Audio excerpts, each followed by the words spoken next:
Zainab and I welcome you to my YouTube channel Zen English World। जैसे कि आप सभी जानते हैं, ये बेसिक इंग्लिश सीरीज़ की जहाँ आप सीख रहे हैं, ये लेसन नंबर 9 है और बहुत ही इंपॉर्टेंट। आई होप कि आपने पिछली वीडियोस भी देखी होंगी। अगर आप मेरे चैनल पर नए हैं प्लीज़ चैनल को सब्सक्राइब इसलिए कर दीजिएगा क्योंकि जो पिछले आपने देखी होंगे वो बहुत अच्छे नहीं देखे तो जाकर देखिएगा और आगे आने वाली वीडियोस भी आपको बहुत ज़्यादा हेल्पफुल होने वाली है। हाँ, प्लीज़ शेयर करना मत भूलिएगा अपने फ्रेंड्स के साथ। तो आइए बिना लेट किए बिना देर किए हम अपना आज का टॉपिक शुरू करते हैं जल्दी से। चलिए देखते हैं। आज हम पढ़ने वाले हैं सेंटेंसेस एंड इट्स टाइप्स के बारे में। और सबसे पहले बोर्ड पर क्वेश्चन ऑलरेडी लिखा हुआ है कि what is a sentence. Sentence क्या है? इसे सेंटेंस को हिंदी में वाक्य कहते हैं। आखिर वाक्य होता क्या है, जानना बहुत जरूरी है कि वाक्य होता क्या है। तो चलिए सबसे पहले हम इसकी डेफिनेशन यानी कि उसकी परिभाषा देख लेते हैं। A sentence is a group of words. Sentence क्या है? एक शब्दों का समूह है। ठीक है, a sentence is a group of words, शब्दों का समूह। Which gives to a complete sense, जो आपको क्या देता है? कंप्लीट। कंप्लीट का मतलब होता है पूरा, सेंस का मतलब होता है अर्थ। अर्थ को इसको हम बोलते हैं मीनिंग। यानी कि वाक्य क्या है, आप किसी भी तरह के शब्दों को कैसे भी रख के वाक्य नहीं बना सकते हैं। ये आपको माइंड में बिठाना होगा। जिस तरह से हिंदी के कुछ अपने रूल्स होते हैं वाक्य को बनाने के, इसी तरह इंग्लिश का भी एक सबसे बड़ा सबसे अच्छा रूल ये है कि वो आप अगर माइंड में सेटअप कर लेते हैं तो आप लाइफ टाइम नहीं भूलने वाले कि सेंटेंस को किस तरह से बनाया जाता है। अदरवाइज जो लोग इंग्लिश प्रैक्टिस में आते हैं, इंग्लिश स्पीकिंग में आते हैं, वो कन्फ्यूजन क्रिएट करते रहते हैं क्योंकि वो वर्ड्स अगर सीख भी जाते हैं, वोकैबुलरी थोड़ी थोड़ी स्ट्रॉन्ग करनी हो जाती है, लेकिन बाद में वो इस तरीके से वर्ड्स को आपस में इधर से उधर रखते हैं कि वो सेंटेंस तब भी सही नहीं होता। देखिए, वर्ड की नॉलेज होना ये बहुत ज़रूरी है, लेकिन उसको नॉलेज के अकॉर्डिंग कहते हैं ना, एक क्रम में, एक फॉर्मूले के अकॉर्डिंग रखना बहुत ज़रूरी है। तो यहाँ पे मैं आपको पहले फॉर्मूला बता देती हूँ, उसके बाद मैं आपको एग्जाम्पल देती हूँ। ठीक है, तो ये तो आपका हो गया कि भाई वाक्य क्या है। वाक्य वही होता है जो शब्दों का समूह होता है, जिसमें कुछ शब्द होते हैं, ठीक है, और उनका पूरा अर्थ होना चाहिए। मतलब कि पूरा कंप्लीट आंसर दे। जब आप किसी से बात कर रहे हैं तो सामने वाले को बात समझ में आनी चाहिए। वो जो समझ में आना है वही आपका क्या है, आपका सेंटेंस कहलाता है। तो जो रूल है इंग्लिश का, फॉरमोस्ट रूल ये है,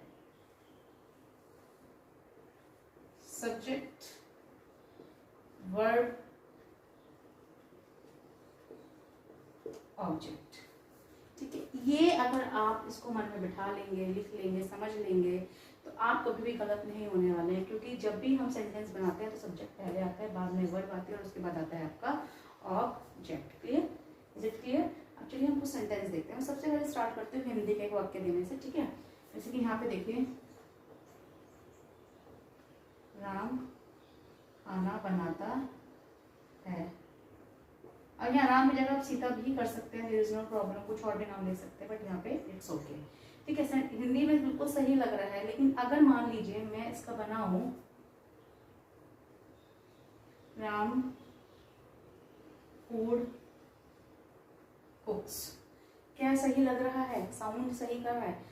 राम भी है, खाना भी है, बनाना भी है। ठीक है, लेकिन क्या ये सही है? क्या इस रूल के according is it correct? No, it is not correct, this is wrong. ये आपका गलत है, ये सेंटेंस ही आपका गलत है। इसका मतलब हमें मीनिंग पता होने के बावजूद भी अगर हम उसको सही ऑर्डर में नहीं रखेंगे तो सेंटेंस नहीं बनेगा। सही ऑर्डर ये फॉलो करता है कि सब्जेक्ट जो है जिसके बारे में हम बात कर रहे हैं वो राम है। उसके बाद हम वर्ब को उठाएंगे, वर्ब यानी क्रिया जो कुछ काम कर रही है, एक्शन हो। तो यहाँ पे खाना बनाने को हम कुक्स बोलते हैं, और क्या बना रहा है? खाना। तो खाना आपका आ जाएगा ऑब्जेक्ट बन जाएगा। क्लियर हो गया? राम कुक्स फूड। ठीक है, इस तरीके से आपके सेंटेंस बनते हैं। ऐसे सेंटेंसेस बहुत सारे हैं, जैसे कि आप ये भी बोल सकते हैं कि the sun rises in the east, the sun sets in the west. इस तरीके से सेंटेंसेस आप बोल सकते हैं। बहुत से नॉर्मल हर तरह के सेंटेंसेस आपके यही होते हैं। तो यहाँ पे हमने समझ लिया सेंटेंस को। अब सेंटेंस के हम 5 काइंड के बारे में पढ़ेंगे। ठीक है, कि वो किस तरह के सेंटेंसेस होते हैं, ये भी तो पता होना चाहिए। सेंटेंस तो बहुत सारे होते हैं, तो उनको अलग अलग कैटेगरी में रखना भी तो ज़रूरी है ना। तो आइए अब हम उसके बारे में जानते हैं। अब हम जानेंगे सेंटेंसेस के टाइप्स। यहाँ पे 5 टाइप्स आपने देख भी रखे होंगे, सुन भी रखे होंगे काफ़ी लोगों ने, लेकिन जो मैं बताने वाली हूँ बहुत इंपॉर्टेंट है, ध्यान सुनिएगा। देखिए, क्लासिफिकेशन सेंटेंसेस 2 तरह से की गई है, जिसमें कंपाउंड कॉम्प्लेक्स भी सेंटेंसेस बनते हैं। वो हम बाद में एडवांस में पढ़ेंगे, अभी पढ़ने की बिल्कुल ज़रूरत नहीं है कि पहले हमें बेसिक लेवल ही क्लियर करना है। तो ये जो यहाँ पे 5 टाइप्स दिए गए हैं, ये किसके बेसिस पर हैं? ये मीनिंग की वजह से इनको डिफर किया गया है, इसलिए क्योंकि जब मीनिंग चेंज हो जाता है तो इनको अलग अलग कैटेगरी में रख दिया जाता है। तो ये जो 5 है, ये किसके आधार पे इनको डिफर किया गया है, इनके काइंड्स बनाए गए हैं, ये रखे गए हैं अकॉर्डिंग टू द मीनिंग। ध्यान रखिएगा ये 5।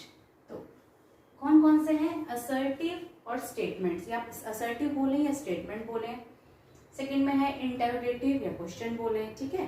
थर्ड में इंपेरेटिव बोले या कमांड्स बोले। फोर्थ में एक्सक्लेमेटरी, फिफ्थ में ऑप्टेटिव सेंटेंसेस होते हैं। चलिए इनके बारे में जल्दी से जानते हैं क्विक से। असर्टिव और स्टेटमेंट्स क्या होते हैं? ये वो सेंटेंस होते हैं जो जनरली हम बात करते हैं जब हम यूज करते हैं, जैसे कि like I am teaching you, मैं आपको पढ़ा रही हूँ, बिल्कुल सिंपल इसके अंदर आता है सेंटेंसेस, ठीक है। यू आर वॉचिंग टीवी, आप टीवी देख रहे हैं, या फिर the sun rises in the east, सूरज पूरब से उगता है। इस तरह के सेंटेंसेस को इस कैटेगरी में रखा जाता है। लेकिन इसका मतलब ये नहीं है कि यहाँ पर नॉट यूज नहीं सकता। क्या पता हम नॉट भी, क्या पता क्यों, रियलिटी में हम इसमें नॉट भी यूज करते हैं।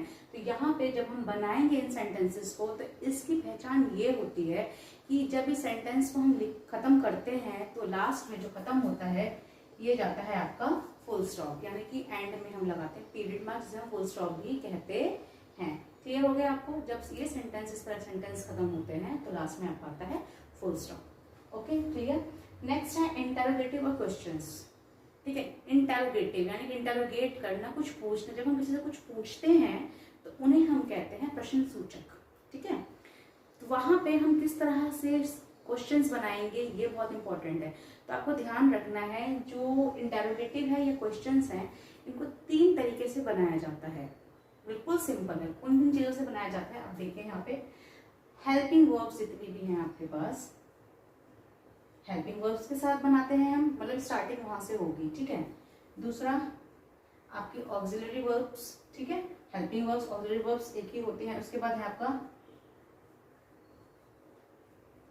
Modals, can, could, shall, should, ठीक है, उससे भी बनते हैं।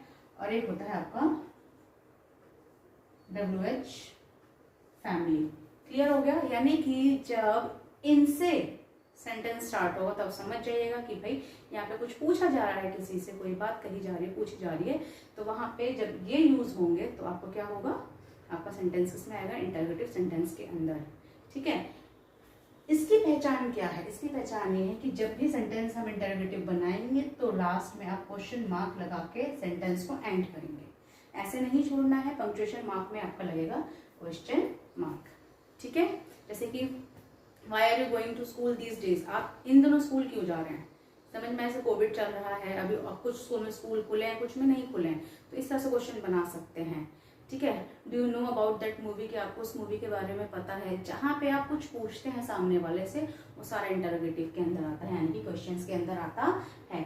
थर्ड हम देखते हैं इम्पेरेटिव और कमांड्स।